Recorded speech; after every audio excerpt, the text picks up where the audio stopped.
So we are recording this panel discussion, and we'll probably have it up on YouTube.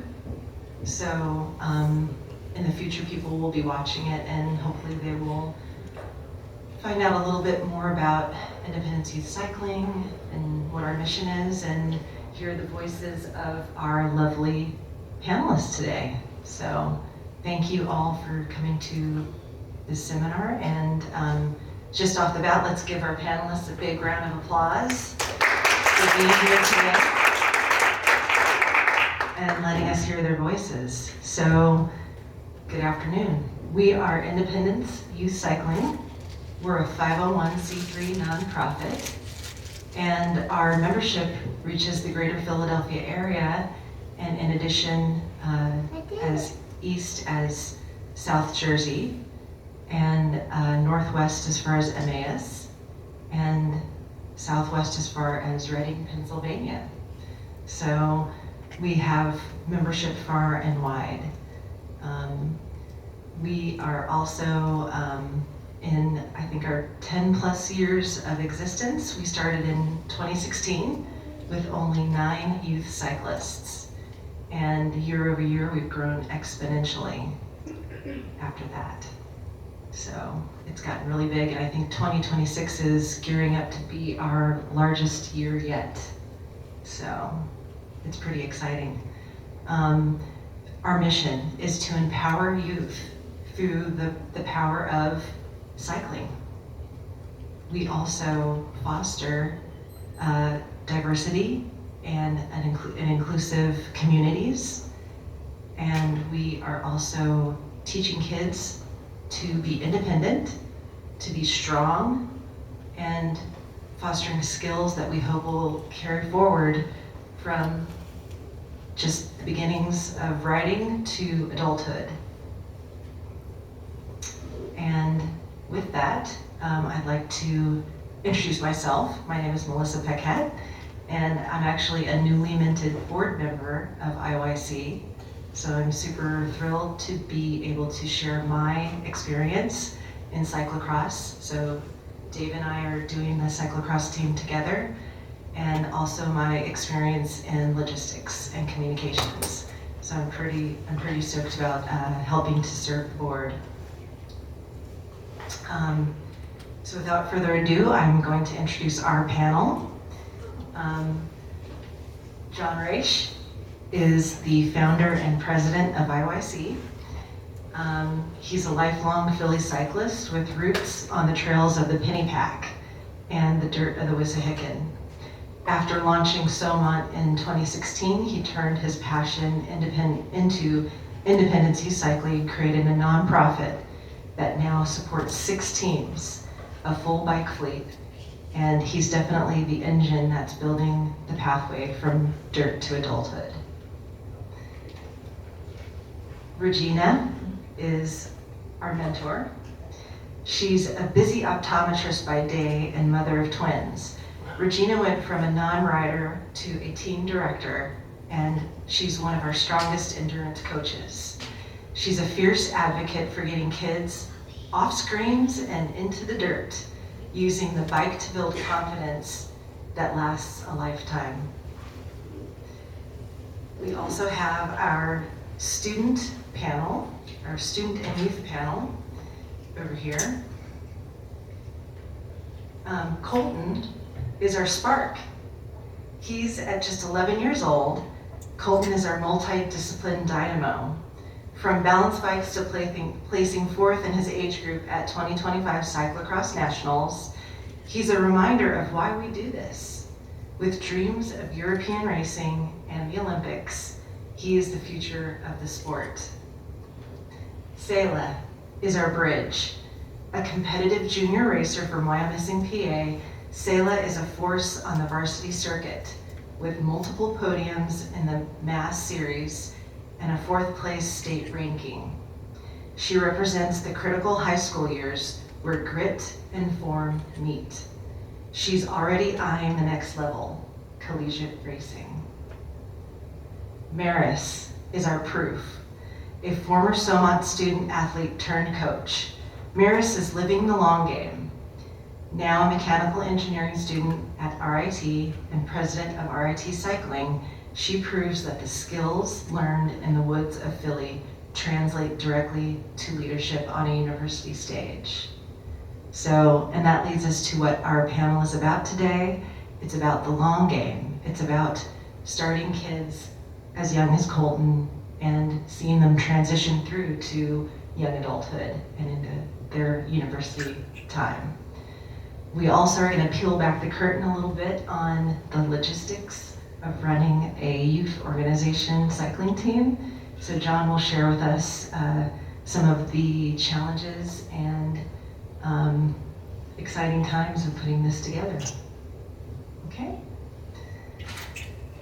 So first of all, our first question is for Colton. So Colton, you're racing 3 disciplines, mountain bike, actually 4, mountain bike, cross, track, and road. Which one feels like home right now, and what's the coolest skill you've learned by switching in between them? My favorite sport right now is cyclocross, and the coolest thing I've learned is track stands and doing starts. Awesome. Can you tell us a little bit more about why cyclocross is your favorite sport right now? It's been the one I've been training the most, and it's a lot of fun.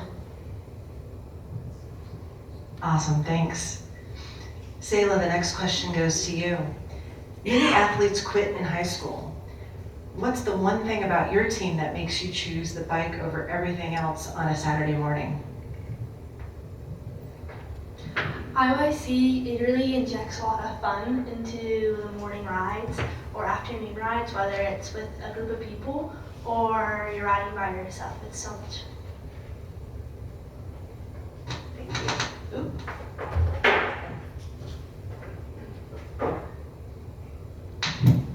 Sorry about that. Okay, and Maris, the next question goes to you. As the original inspiration for IYC, what's it like seeing this 11-year-old Colton on stage today? Does it feel like the mission you started is working?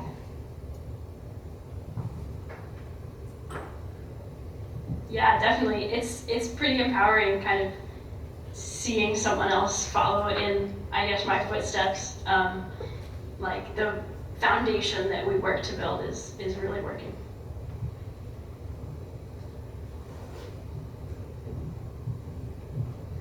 Thank you, Maris. Okay, our next question is for Regina. So Regina, you joined IYC about 8 years ago as a non-rider. What was it about IYC culture that turned a spectator into one of our strongest coaches and a team director for 2 years? Okay, so as many of you know, I have 18-year-old twins. My husband, who's also very involved in the team, started mountain biking about 10, 11 years ago, and he got my son involved at the time. As a parent of twins, we try to keep our interests separate, and my daughter was doing her thing, my son was doing his thing. But very quickly, my daughter started really finding joy in the sport as well. Cole joined the biking group in his first year as a 6th grader and immediately fell in love with the sport. IYC Somont at the time was just an environment where he could thrive individually, but also with a very strong team culture. So that's what attracted us initially. And then we, not only did the kids find friends, the parents found friends within the community. And shortly thereafter, my daughter got involved. And then I was the only one that wasn't biking. So then I got a bike, and I actually had to learn how to mountain bike. And that was a process, but as soon as I gained some confidence, then I felt comfortable riding with the team, and then really sort of found some confidence to start leading rides, and it's been an experience that I have found great joy in. And even though my kids are now graduating seniors, my husband and I are both very excited to continue to ride with the group, even though we don't, really have so much of a, need for it. But we definitely find that we enjoy the culture so much that we can't really see life without it at this point.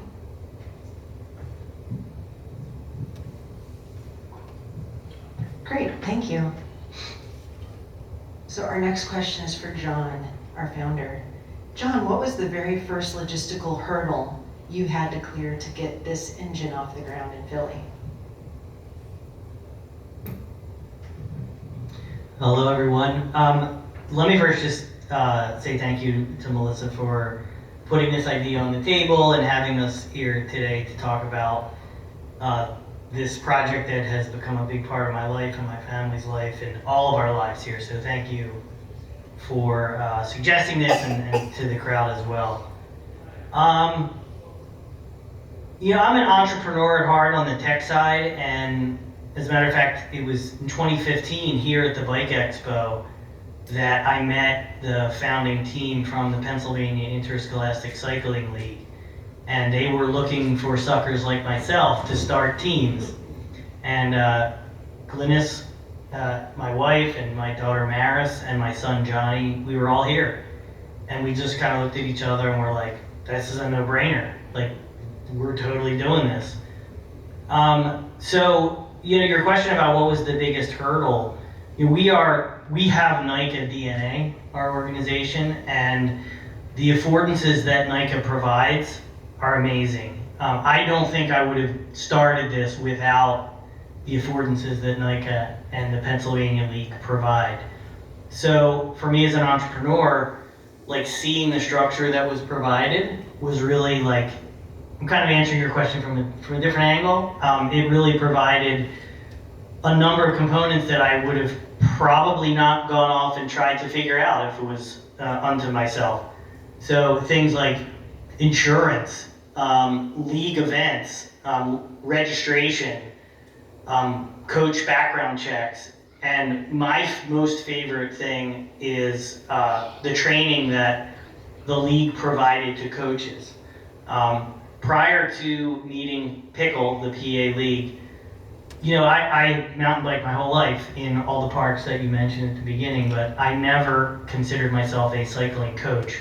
I had spent many years on the baseball field and on the soccer field and in boardrooms for little leagues, but never kind of dawned on, could cycling be a coaching opportunity for me as an adult?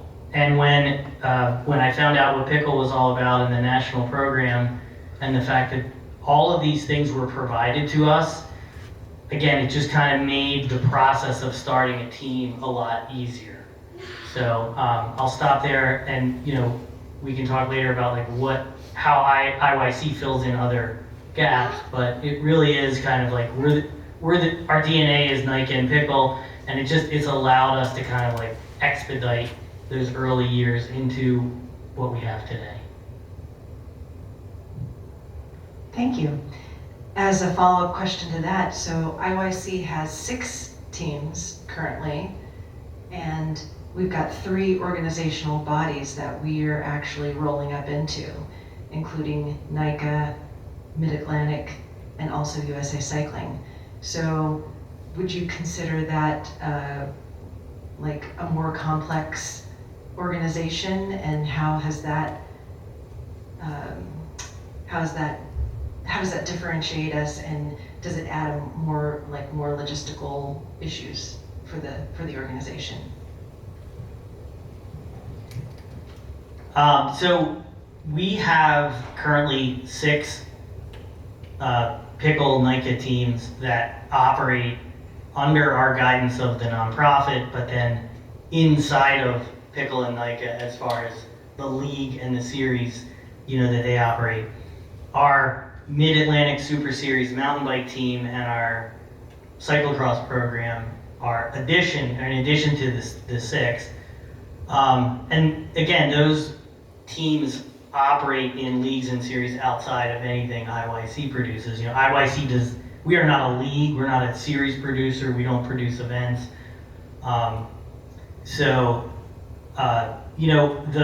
The growth or maturation of our activities into mass and mountain biking and cyclocross were really organic.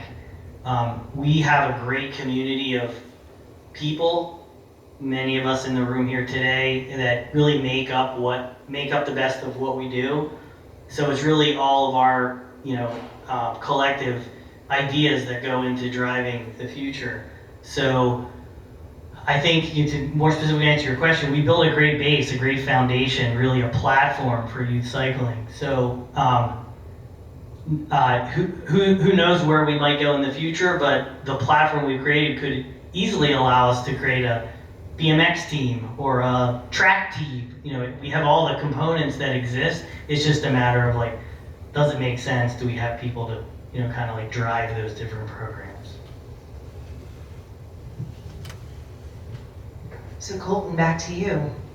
So you're going to be participating in the Mid-Atlantic team and the cyclocross team. So tell us more about how you're feeling about that.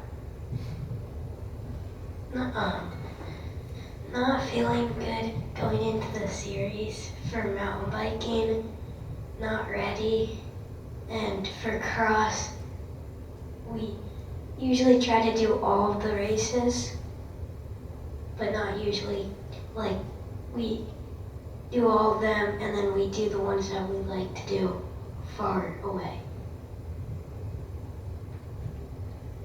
Colton, when you're facing a technical section or a muddy hill, something that's, maybe a little scary, how does having a coach, let's say like Regina, how does it help you get through it? And this could be, I know Regina's not your coach, but a coach in your life. How does having a coach help? And do you have a memory or of an instance where that really helped you? Could you share it with us? We session it usually and body position for if I come into it a different way and my dad wants me to do it a different way, he'll have me do it in a different body position. So is your dad your favorite coach right now? Nice. So back to you, Selah. So you're a junior in high school. So you're probably thinking about colleges and universities and what's the next step for you. Has IYC helped you to realize that cycling doesn't have to end in high school after getting your diploma? And tell us about your plans and what you're looking for. IYC has shown with so many coaches that you can continue cycling after high school. It doesn't have to end in high school. There's so many races where it's not just 18 and under. There's categories for all ages, and so many people that you meet are, a lot of the times, in my case, twice as old as me, or just at least a little bit older, and they all bring so much wisdom, and they just cycling is kind of like a lifestyle. It's not just racing. The racing is really fun, but you can do it your entire life, and so many of you guys have shown that you can do it your whole life, and you can do it with your kids once you have kids and stuff like that. And also it's shown that in college there's so many different types, whether it's you're on a team or there's a club. You can join and help influence that club, and bring more people to the sport, because I think everyone should bike. Awesome. Maris, so this is a great lead-in for you. So at Rochester, you led the team. What IYC skill did you use most to manage a university club and its budget? Can you tell us more about your involvement, how you decided to take on that role, and what it looked like?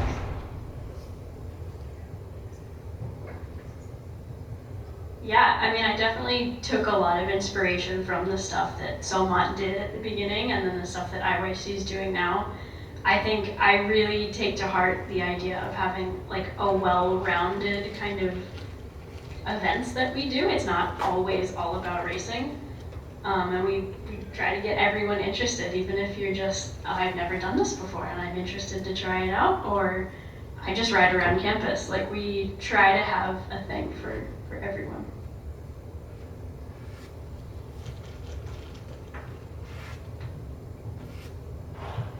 Cool. Were there many women on the team?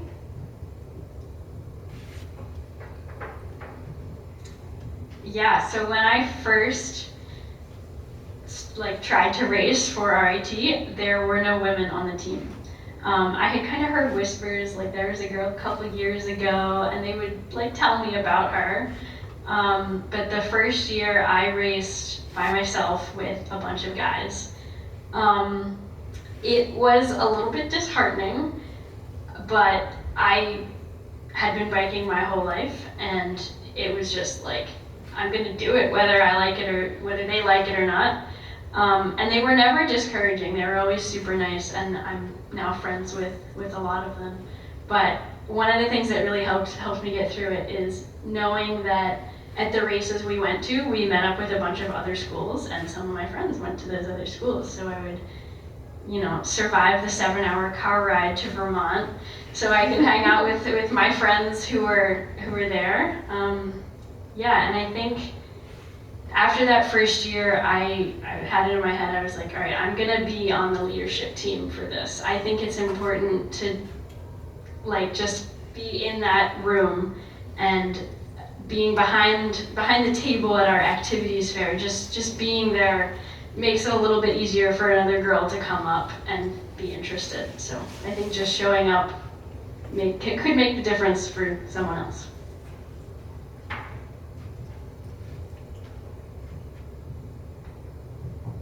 Thank you. Okay, let's go back to this side of the table here. So Regina, as team director for Somont East and Abington, you get to manage a lot of moving parts, not just bikes. What's the biggest challenge in taking a kid from the nervous beginner to a confident rider? I think from a team director standpoint, it's a little bit just about having some good organization, and we've had some great team directors in the past that have passed on a lot of great information and knowledge, then you can take that knowledge and then incorporate it into what works best for you. I myself am fortunate that even though I have 2 teams that I'm keeping track of, my husband is helping me and we're co-directors, and now Jenny is going to be helping us as well. So the fact that we're able to then pass on the knowledge to the next person is really helpful. And then as far as taking maybe a nervous student athlete, we have a really good program, as John was saying, starting with our NICA Foundation through Pickle. We have a really good foundational training that we do with those athletes, so they are able to be confident on their bikes and learn the skills. And we start the initial part of the season with some basic skills. Even if kids find it a little bit boring to start, at least we're planting the seeds of that constant foundation. And then we pretty immediately go from just some on the bike training to getting out on the trails. And that, I think, builds confidence. And even for some riders who may not be the most confident on the trails, we have coaches that also have varying abilities that allow them to then be confident in their ride. So not everyone has to be fast and go the farthest. It's a lot about just being comfortable with who you are and who you're riding with. And I think that fosters a lot of just really good, strong riders within our organization.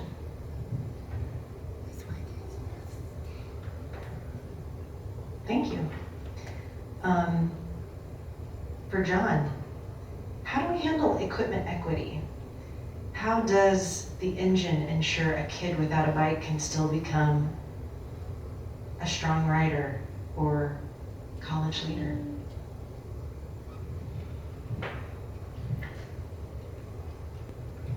So equipment equity, yeah. I mean, we acknowledged early on, and even in our first year, that we wanted the sport to be accessible to anybody that approached us. So in our early days, we basically just gathered up a bunch of used bikes or retrofitted some older 26ers into bikes that younger kids could ride. And when families came to us who expressed interest, who didn't have the right equipment or didn't have any equipment, we had options for them. And when you're 8 or 16 or 25 student athletes, it's easier to manage 6 or 8 bikes. Fast forward to kind of where we are now, we have a bike fleet of probably close to 50 bikes. 15 of them or so are cyclocross bikes. The others are mountain bikes. And as our timeline matured, so did, let's say, the organizations around us, right? So NICA and Pickle, as their programs grew and their relationship with Trek grew, they conceived programs where we could apply for bikes to then share with our community. So we took advantage of those opportunities. If you look at our cyclocross program, our lead sponsor with Avole Apparel is Guys Racing Club. Guys Racing Club single-handedly has built our fleet of cyclocross bikes because Dave Burson, who runs that program with Melissa, basically just said, hey, here's what we're doing, we're looking for bikes. And I mean, the club was great. I mean, literally within a year, we aggregated a fleet of cyclocross bikes. Various approaches. I think what's great about the cyclocross bikes is, cyclocross is a lesser known cycling sport and discipline, but with mountain biking where it is, we're able to introduce student athletes to the sport of cyclocross. They could ride a mountain bike and that's just fine, and as they get more interested or competitive, we have that fleet of bikes for them to try before they're going out and buying something on their own. That's awesome. So Colton, back to you. So considering what you've heard from Selah and from Maris, junior in high school, sophomore in college, how does that make you feel about your future in cycling? Listening to these two ladies over here. Wasn't really listening. Thank you for being honest. That's okay. Let's switch up the gears. Where do you want to be with your bike when you're 18? What's your big dream race? When I'm 18, I still want to be racing and having fun on a bike. And my dream race is Cyclocross Worlds. That's a pretty big goal. Do you think you've got the infrastructure to get you there? All right, good. So Selah, what's one piece of advice that you would give to a middle schooler who's nervous about their first bike race?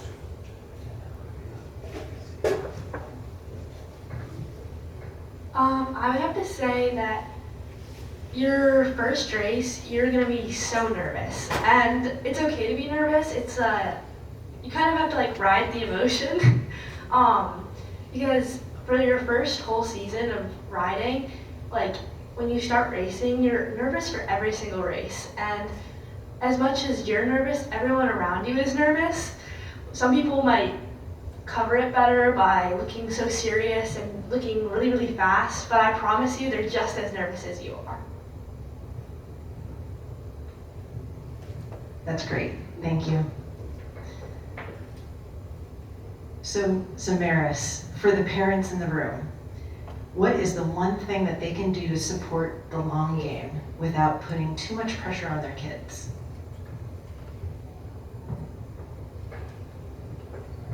Yeah, totally. I really like this question. I thought about it a lot. I think it kind of just boils down to remembering that there's not one path to, being up here today, being where we are. we were talking about with Colton, you race so many different disciplines. One season you might be really into cyclocross, and the next you're really into racing mountain bikes for NICA. So kind of just watching that path meander until you find what you really like. And then it'll kind of like wax and wane too. Like maybe some seasons you're just not feeling it. We talked about kind of that age 18 burnout before. I think it's important not to like push it. And it's not always about racing all the time. If you're not a top performer, you're not getting the satisfaction of podiums at every race. That's okay. You can just do it for fun. You could do long distance endurance stuff. Maybe you want to be a coach and go into like the educational side. Maybe you want to go be a bike technician and learn about maintenance and stuff. There's so many different pathways to doing bike stuff for the rest of your life.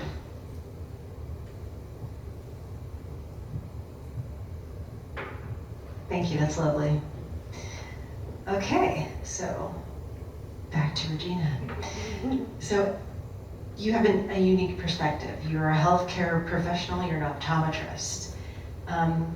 What have you noticed about developmental and wellness benefits for these kids when they swap screen time for trail time? That's a great question.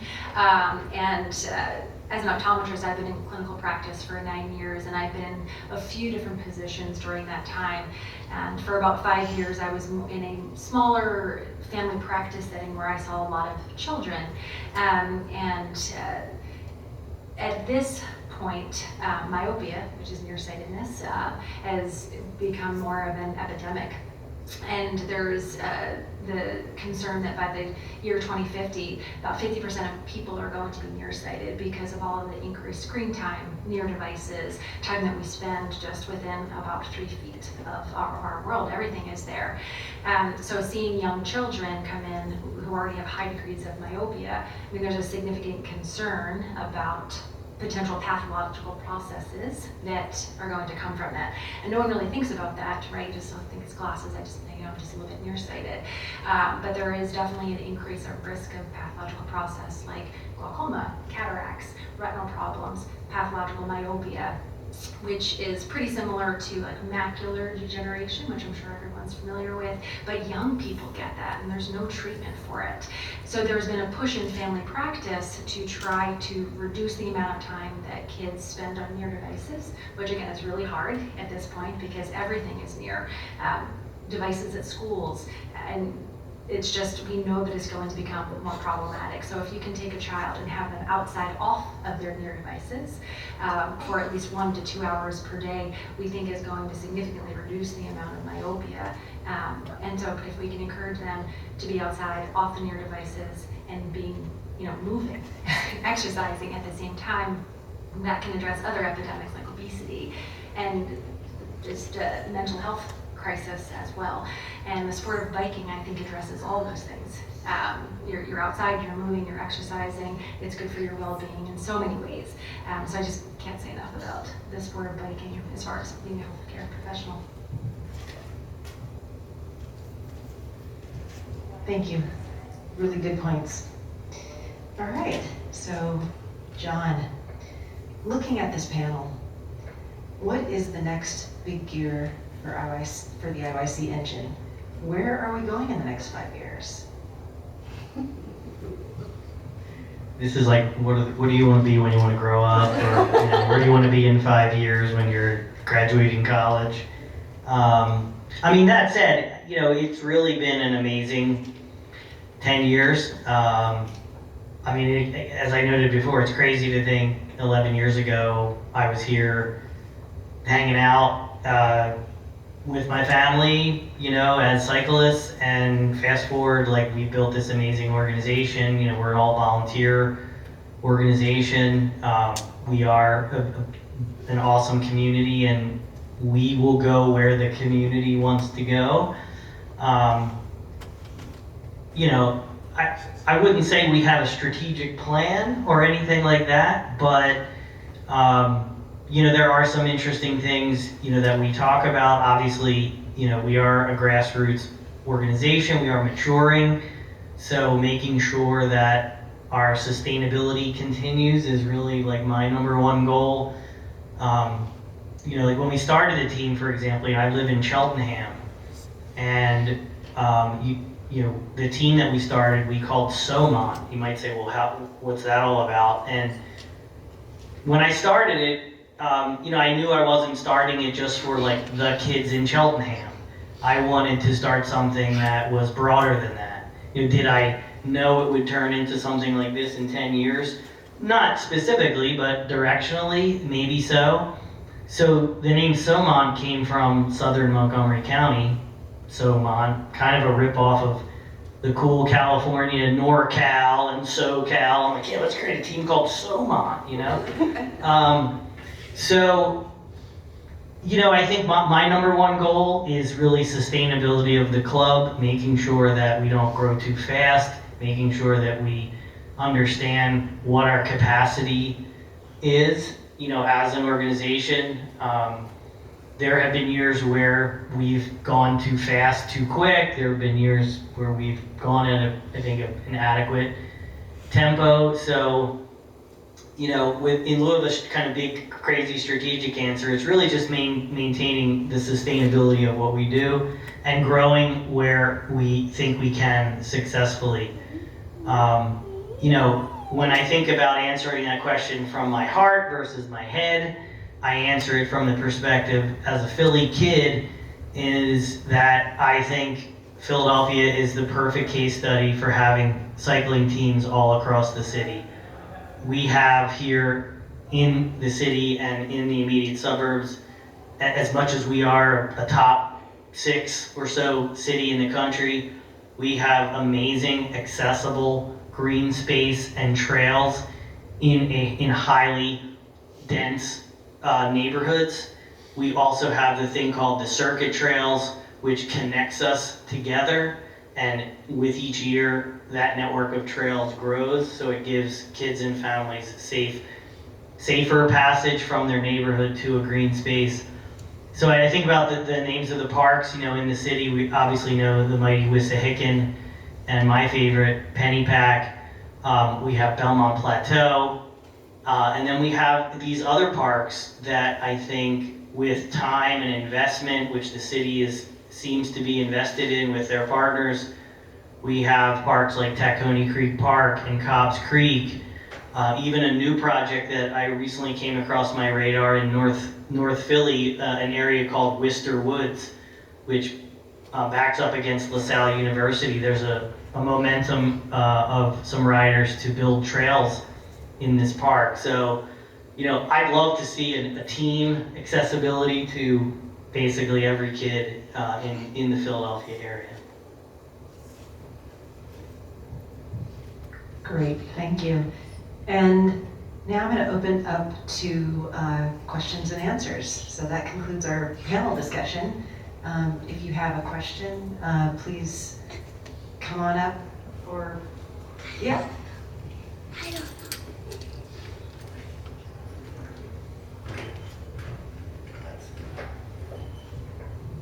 Hey, I'm Matt Regan. For those of you who don't know me, I'm the coach of the IYC mountain bike team, so good to meet you. No, I love this topic. When you pitched this topic, it resonated with me. Mountain biking since I was 12, but originally I was a runner. And you talked about burnout, and you talked about burnout. So I started running competitively in 6th grade. And by the time I got to my junior year, it was getting old. Distance runner. Was running cross country in the fall, indoor track, outdoor track, summer camps. And by the time I got to my senior year in high school, like if I saw one more set of hill repeats or intervals, I was gonna throw up. And I literally walked away from it probably like the middle of the indoor track season my senior year, and I did not run for 20 years. And I see, mostly with our boys, I think, it seems to be more with our boys. Junior year in high school, maybe they're not into the cross country, they're tired of going deep, they still want to ride, but there's like more of like a gravity, element. They want to go downhill. They want to do tricks. So one of the great things about cycling is that there's so many disciplines. Colton, you're doing all the disciplines, and I think we should continue to, foster that. So I wanted to ask you guys, like, I guess hopefully you're not burning out yet, but for Sayla, I'm curious if you are starting to see any signs of that as a junior, and Maris, I noticed that you shifted to enduro for the coming season, and I was just wondering if you could talk about your path from, heart rate pinned for an hour and a half in a cross-country race to like, hey, maybe I'll go do some enduro. So actually, funny enough, I used to be a cross-country runner too. Yeah, I kind of realized that I love running, but I was doing mountain biking and running at the same time. And I loved it because I got kind of like the best of both worlds, where cross-country for running was like more serious and my coaches were really hard on me. And it ended up me leading to I don't like running anymore as much, which is kind of related to yours. But I realized that like mountain biking, my older brother does it, and he kind of brought me into it. And I just saw that, actually, thanks to Melissa, I realized that there was cyclocross, which is running and mountain biking. And I was like, I want to do that. I can run and I can also bike in the same race. And so I got really interested in that. And then my love for biking also kind of grew more, and I really like cross-country mountain biking as well. And I've noticed that I kind of, at least so far, have avoided the burnout in that way. But a lot of my friends who I'm racing in this last year and this year are burning out because they started getting super serious in middle school and their parents only let them do mountain biking and they weren't allowed to do other sports. And so I feel really grateful that my parents have kind of brought me up and said, like, you can do more than one sport at a time, and then narrowing it down. Yeah, I definitely made a little bit of a transition racing cross country in high school, and then I definitely had a burnout in that kind of junior year range. I remember DNFing on a couple races, and that was kind of like, I don't really want to do it. And it was definitely temporary. It was like, I just need to like relax. I need to take a step back. And then I think looking at schools, I had some friends who were gonna race varsity and they knew that and they looked at that and that was important to them. And at the time, as long as they had a club and I could like ride with some people, that was all I needed. And then I went to school and I met the team and I realized there is racing and not every kind of like race series is the same. It doesn't all have the same vibe. So going to RIT, we raced for the Eastern Collegiate Cycling Conference, ECCC, and they have a much more like relaxed racing kind of vibe. It's more about just having fun with your friends. And they've helped me explore the different disciplines. We do cross country still, but we also do gravity events. And then they have a road in the cyclocross group too. So there's definitely a lot of paths to go. You don't have to like follow the straight line of cross country hardcore racing. So yeah.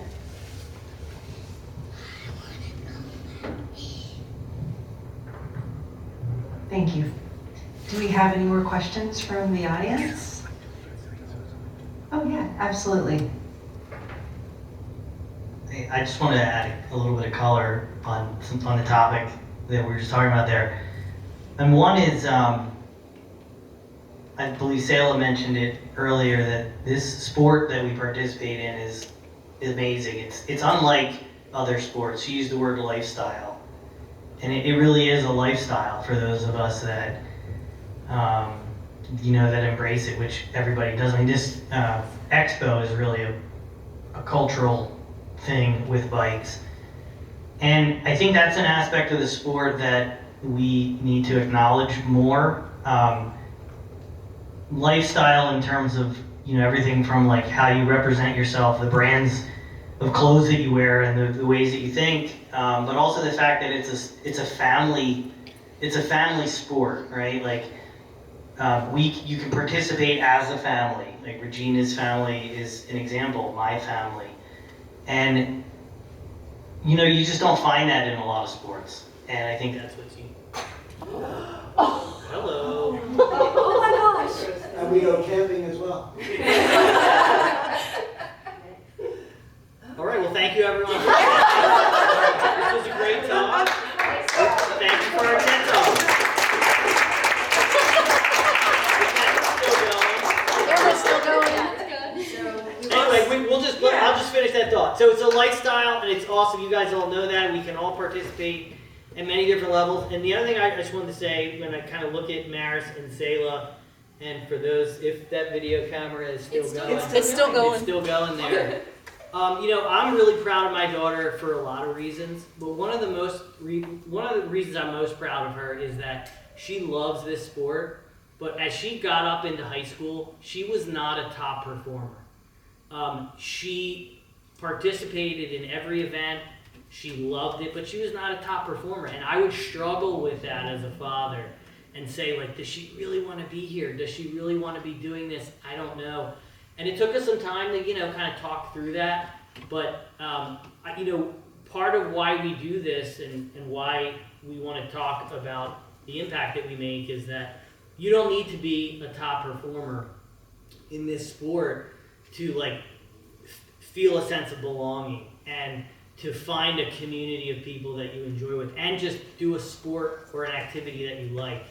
And that's what's amazing about bikes. There's the competitive angle, there's the bike building angle like we're at today, and there's just so much about it that's amazing. So that's, again, big reason why I continue to do what I did with the amazing community that supports it. So. If I can just add. Dave.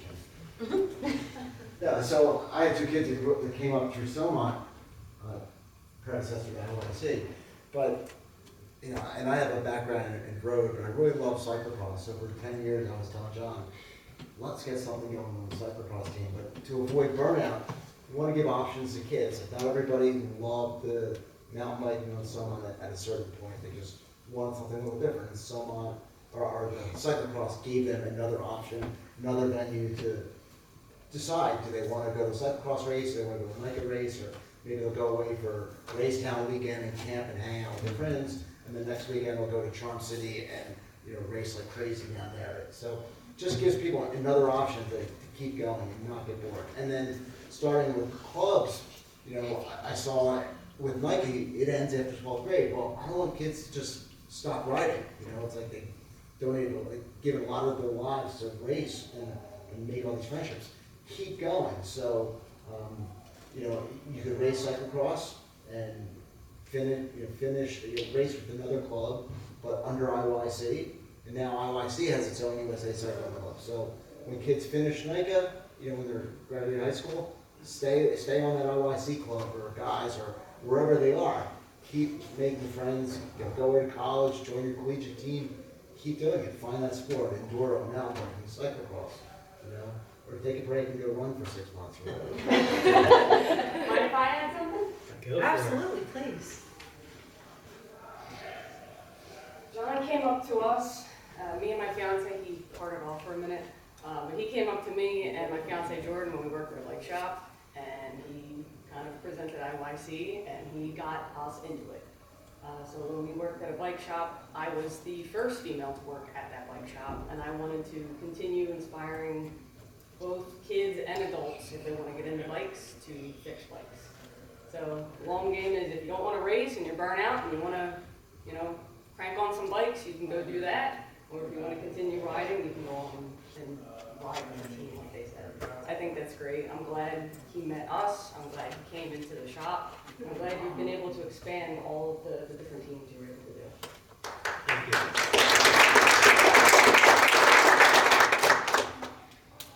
Any more questions or shares? I'll just share something real quick. So again, I have a boy-girl twins, and that's always an interesting dynamic. So my son, kind of like you were talking about that 11th grade burnout, and he was there.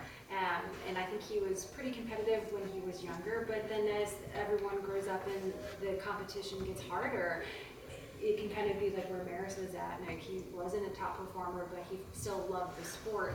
And I think that the fact that we now have other outlets, so for example, Matt and John have expanded IYC also to encompass some mass races, which was a really good outlet for my son because he found the love of downhill, the gravity sports that we're talking about, and enduro.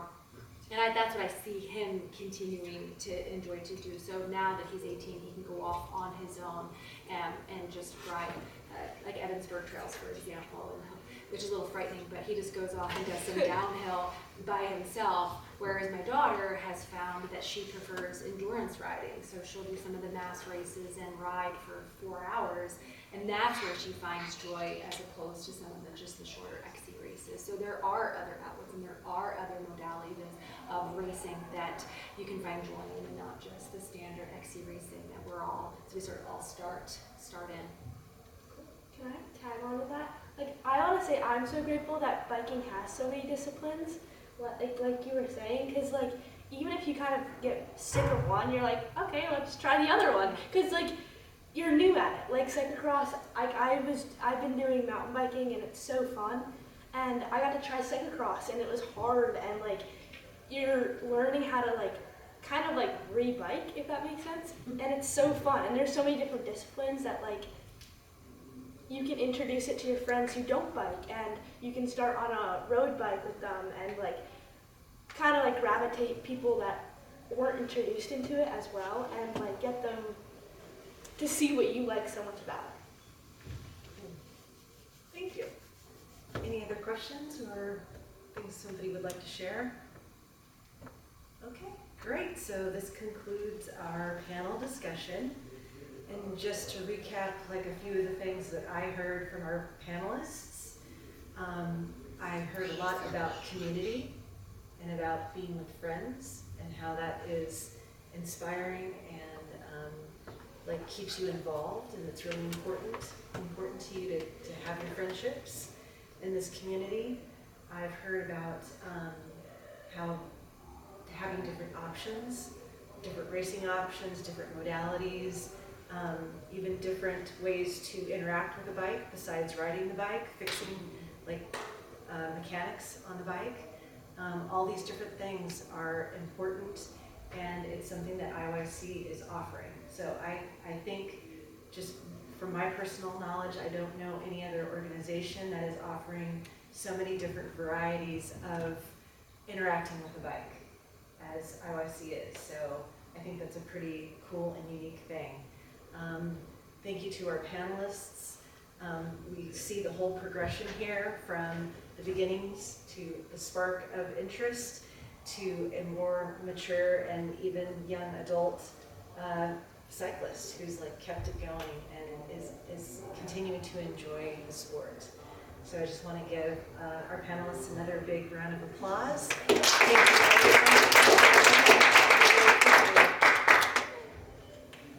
Thank you, Melissa.